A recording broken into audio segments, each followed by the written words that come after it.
Okay, so ang problema nitong TV is nag-o-on siya, ayan, pero wala siyang display.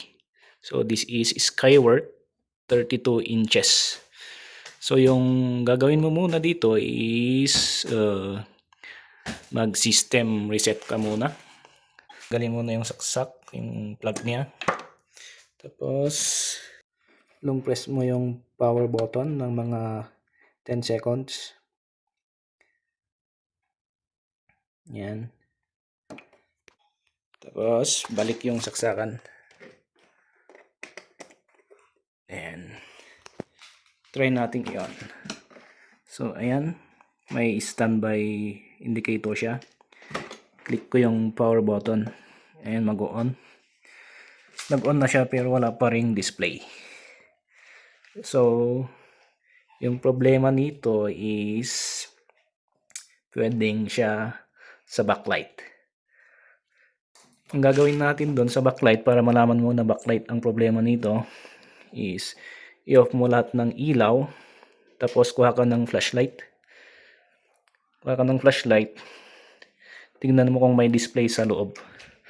So lagyan ko ng flashlight. Mayroon akong makikita akong display na gumagalaw, yung no signal sinasabi niya. Hindi niyo makita dito sa video. Ayan. Pag in-off ko lahat ng lights, tas iilawan ko yung TV, ayan, mayroon ako makikitang no signal. Dito siya. Ayan. Yun lang makita dito sa video.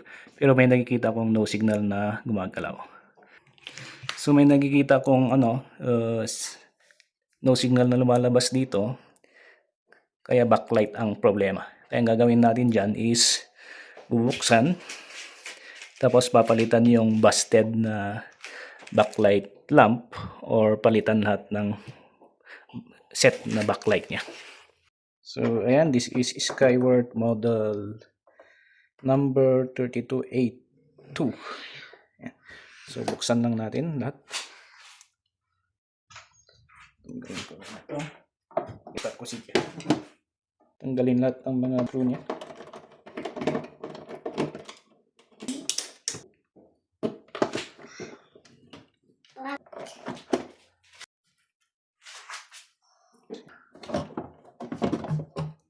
Nata. Papa. Natat. Ginak mo. So ito yung motherboard niya. Ayan. May mga bolts pa dito, banda dito sa baba. Ayan. Ito, bolts siya. So may isa dito.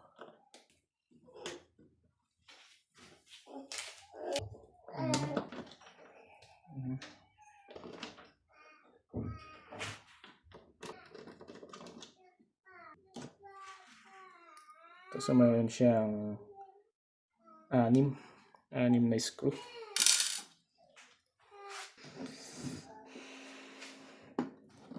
Baliktarin ko.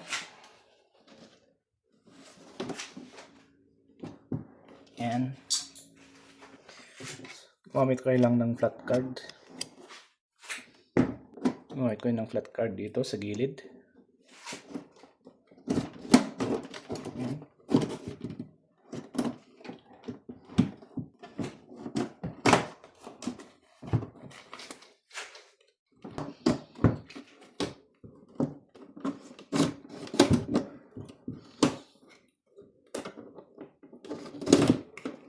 Ayan.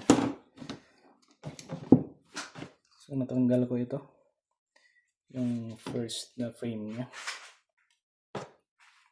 Tapos tanggalin itong LCD.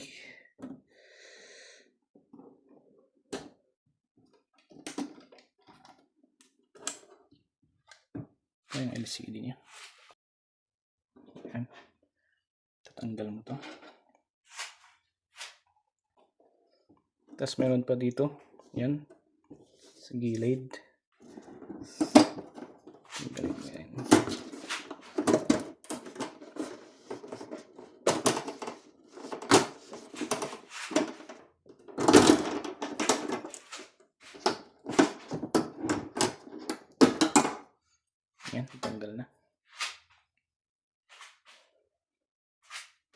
Tapos itong flat, itong white na to. Yan. So, andito na tayo sa kaniyang backlight. So, para matest natin yung kung meron siyang busted light, kumakay lang ng tester, lagay nyo sa continuity, tapos yan, continuity test lang natin, hiilaw yung mga bulbs na yan. Pero tanggalin pa natin to para matest natin. No step.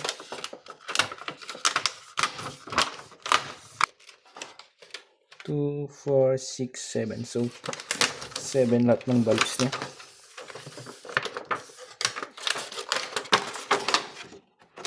Yan. Yan. So ito, wala tong bulb kasi ito yung busted. Kaya tinanggal ko na. So iti-test natin lahat ulit.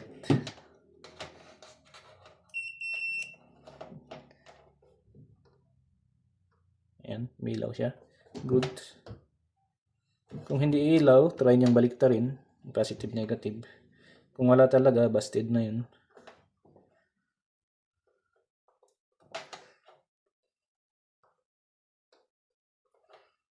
Umilaw naman.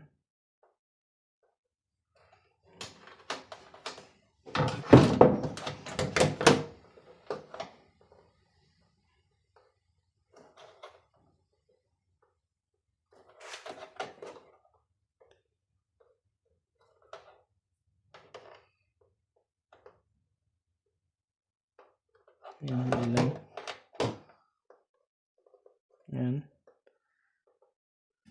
Yan, goods. Ito, na-repair na nila. Tinanggal lang nila, pinalitan lang nila yung bulb niya. Kaya iba yung ano niya. Yan, umilaw.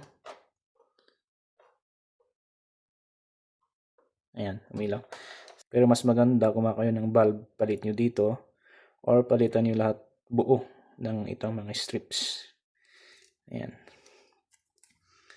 So, tinesting ko lang yun for temporary. Naglagay ako ng sinort ko lang yan. Instead na pinalitan ko ng bulb niya, sinort ko para lang makita kung gagana.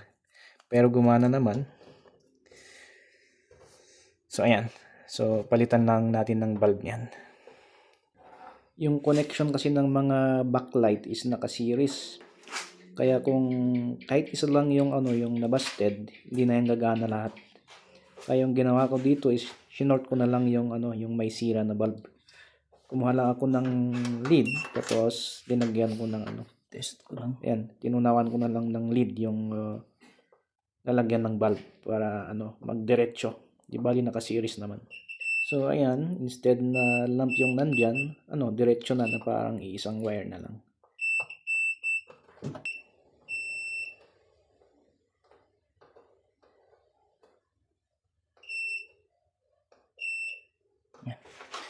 So yung ginawa ko, sinort ko na lang. Kasi pwede naman kahit wala lang yung isang bulb. Okay naman yung yung display kahit wala yon. So kung may times ulit na papalya to, mas magandang bumili na lang ng yung ganito kung gusto mo, yung tig-isa, or palitan mo na lang lahat yung set. Yan. Kasi 5 years na din to eh. Kaya mas recommended na palitan na lang lahat. Ayan. Okay, so balik na natin.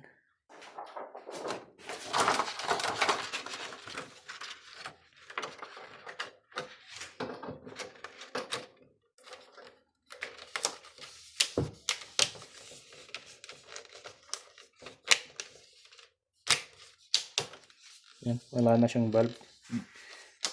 Sinort ko na lang siya.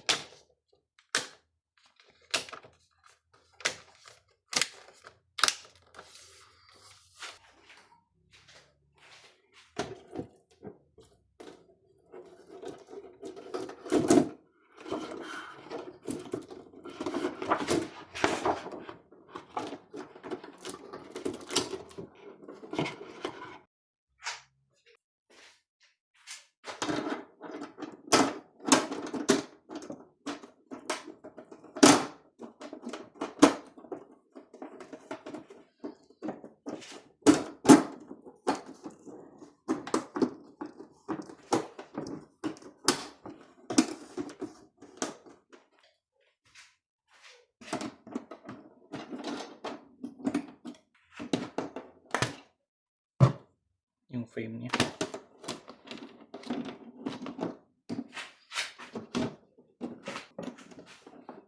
Yan. Yan.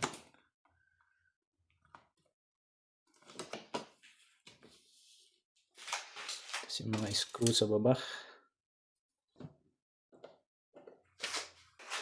Yan. Kasi na-check ko din naman yung motherboard, wala siyang physical damage, like yung mga capacitor, saka yung mga diodes. Huwag kalimutang ibalik yung plug ng speaker. Yan.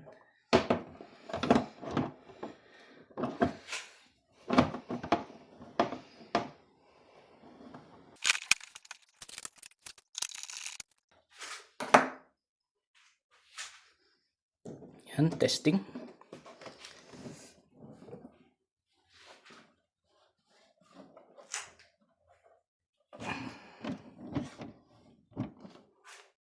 Sakto na.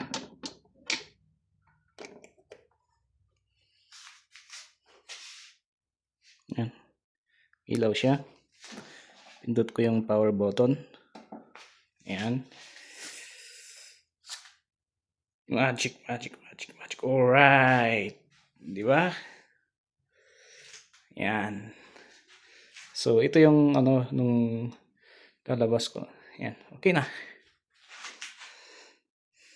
Yan. Yan. So, dito yung banda na walang bulb. Di naman siya obvious.